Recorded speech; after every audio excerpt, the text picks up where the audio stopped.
باندی ہو اور اس نے اس کی خوب اچھی تربیت کی ہو اور اسے خوب اچھی تعلیم دی ہو، پھر اسے آزاد کر کے اس سے شادی کر لی تو اس کے لیے دوہرا اجر ہے۔ فائدہ حدیث شریف کا مقصد یہ ہے کہ ان لوگوں کے نام اعمال میں ہر عمل کا ثواب دوسروں کے عمل کے مقابلہ میں دوہرا لکھا جائے گا۔ مثلا اگر کوئی دوسرا شخص نماز پڑھے تو اسے 10 گنا ثواب ملے گا، اور یہی عمل ان تینوں میں سے کوئی کرے تو اسے 20 گنا ثواب ملے گا۔ حضرت اوسط رحمۃ اللہ علیہ فرماتے ہیں کہ حضرت ابوبکر رضی اللہ عنہ نے ہمارے سامنے بیان کرتے ہوئے فرمایا، 1 سال پہلے رسول اللہ صلی اللہ علیہ وسلم میرے کھڑے ہونے کی اسی جگہ خطبہ کے لیے کھڑے ہوئے تھے۔ یہ کہہ کر حضرت ابوبکر رضی اللہ عنہ رو پڑے، پھر فرمایا، اللہ تعالیٰ سے اپنے لیے عافیت مانگا کرو، کیونکہ ایمان و یقین کے بعد عافیت سے بڑھ کر کسی کو کوئی نعمت نہیں دی گئی۔ حضرت عبداللہ بن عمرو بن عاص رضی اللہ عنہما سے روایت ہے کہ نبی کریم صلی اللہ علیہ وسلم نے ارشاد فرمایا، اس امت کی اصلاح کی ابتدا یقین اور دنیا سے بے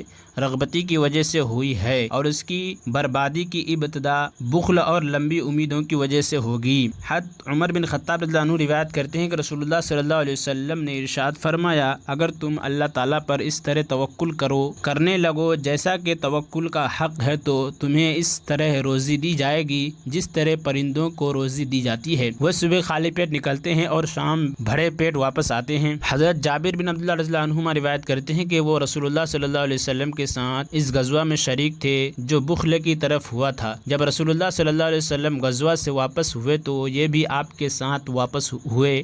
واپسی میں یہ واقعہ پیش آیا کہ صحابہ کرام رضی اللہ عنہم دوپہر کے وقت ایک ایسے جنگل میں پہنچے جہاں کیکڑ کے درخت زیادہ تھے۔ رسول اللہ صلی اللہ علیہ وسلم وہاں آرام کرنے کے لیے ٹھہر گئے۔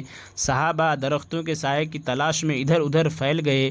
رسول اللہ صلی اللہ علیہ وسلم نے بھی کیکڑ کے درخت کے نیچے آرام کرنے کے لیے قیام کیا اور درخت پر اپنی تلوار لٹکا دی، اور ہم بھی تھوڑی دیر کے لیے درختوں کے سائے میں سو گئے۔ اچانک ہم نے سنا کہ رسول اللہ صلی اللہ علیہ وسلم ہمیں آواز دے رہے ہیں۔ جب ہم وہاں پہنچے تو آپ کے پاس ایک دیہاتی کافر موجود تھا۔ آپ صلی اللہ علیہ وسلم نے فرمایا، میں سو رہا تھا، اس نے میری تلوار مجھ پر سونپ لی، پھر میری آنکھ کھل گئی تو میں نے دیکھا کہ میری ننگی تلوار اس کے ہاتھ میں ہے۔ اس نے مجھ سے کہا، تجھ کو مجھ سے کون بچائے گا؟ میں نے 3 مرتبہ کہا، اللہ۔ آپ صلی اللہ علیہ وسلم نے اس دیہاتی کو کوئی سزا نہیں دی اور اٹھ کر بیٹھ گئے۔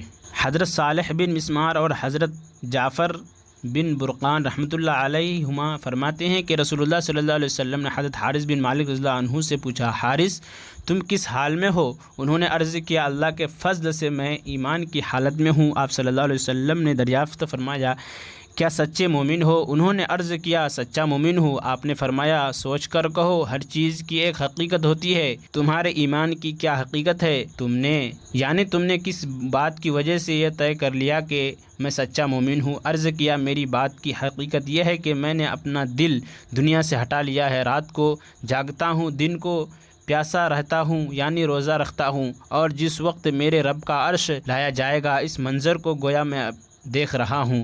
جنت والوں کی واپسی میں ملاقاتوں کا منظر میری آنکھوں کے سامنے رہتا ہے، اور گویا میں اپنے کانوں سے درختوں کی چیخ و پکار کو سن رہا ہوں، یعنی جنت اور دوزخ کا تصور ہر وقت رہتا ہے۔